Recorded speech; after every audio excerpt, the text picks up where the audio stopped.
Mi nombre es Jesse Campos, soy antropólogo y tengo un posgrado en antropología visual. El baile rojo es un documental sobre el genocidio que sucedió en Colombia a partir del año 1984 como resultado de un acuerdo de paz entre la guerrilla de las FARC y el gobierno en ese entonces.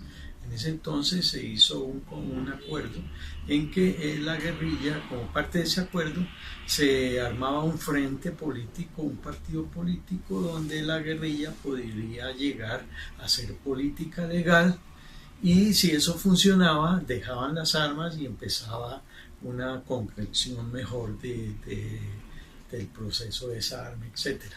El convenio se dio entre el gobierno y las FARC en que se armaba este partido político, pero seguían combatiendo. Mucha gente independiente, Partido Comunista, liberales, conservadores, independientes, movimientos sociales, se vincularon a este partido y guerrilleros bajaron de la montaña a hacer política legal. Este partido empezó así y vinieron las elecciones, y esas elecciones fueron muy exitosas para este movimiento hasta el punto de que se convirtió en la tercera fuerza política del país. Aquí la hegemonía de los partidos tradicionales, liberal y conservador, ha sido la de siempre, incluso por ley. Y este grupo de oposición, digámoslo así, logró convertirse en la tercera fuerza. Pero ¿qué sucedió?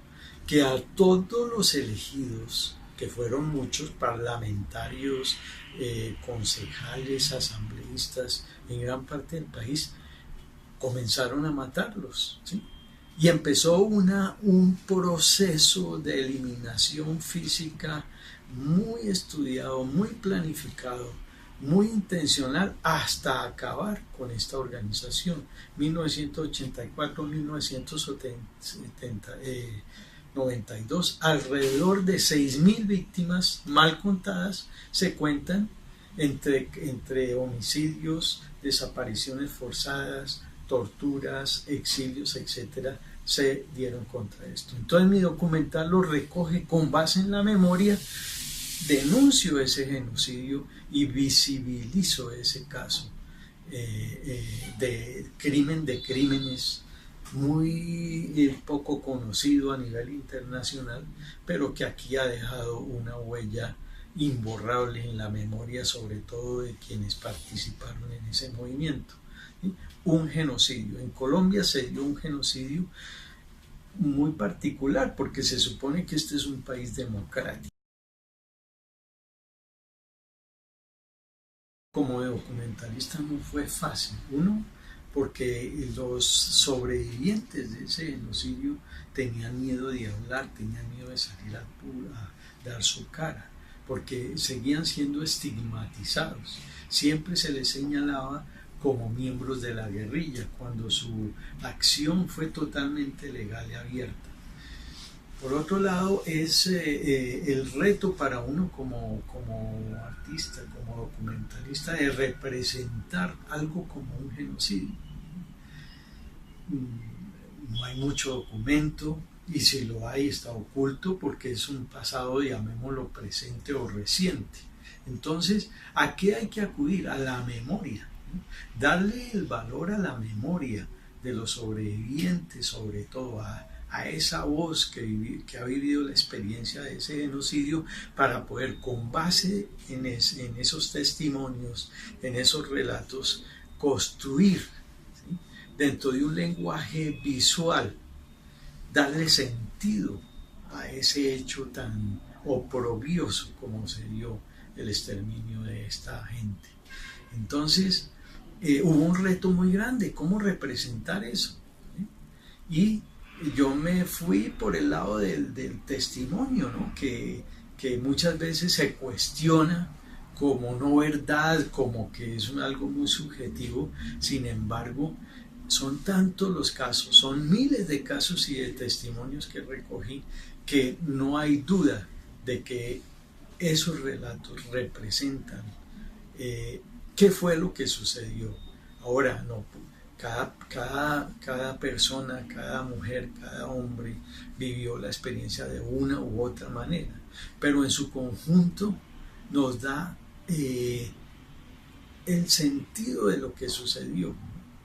Se puede cuestionar que no es la verdad, que la verdad la hacen, y ahí viene toda una controversia con los historiadores que lo estamos viviendo, cuando en este momento se trata de informar qué es lo que ha pasado en este país. Entonces vienen los historiadores, ¿sí?, a cuestionar el testimonio como que no es verdad, que hay que comprobarlo, etcétera, etcétera. Pero donde no hay documentación ni nada, tenemos que escuchar esas voces.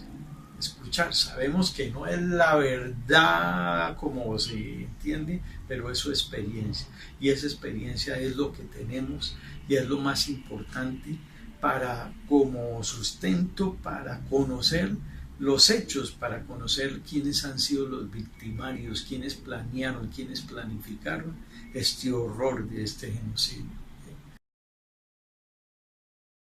Uno como realizador metido en estos temas, su principal desafío es cómo representarlo, ¿no?